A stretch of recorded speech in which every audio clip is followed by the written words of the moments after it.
अरे बस हमरे सुनाता। सबका ठिका ले ले तू। अरे काहे ना, परिवार चलाओ के बाद तो ठिका लेवे के पड़ी न। सुना सुनावा। अम्मा जी के लिहा पकौड़ी, बाबू जी के केला।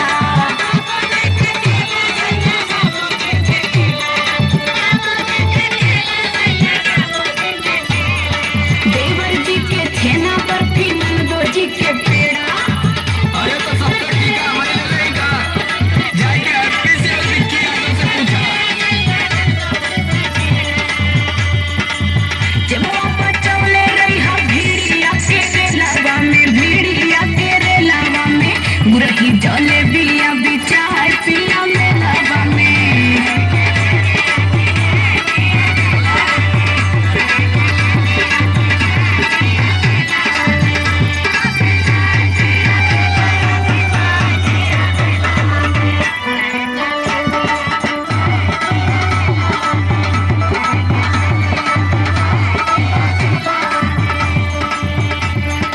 अच्छा ये बतावा कि अब इन कलिया गए लू बाजारे न। हाँ वो तो गईले रही। किसिम किसिम का कुल खाए के अइलू है, तबले आज तोरे फिर लगल बढ़िया।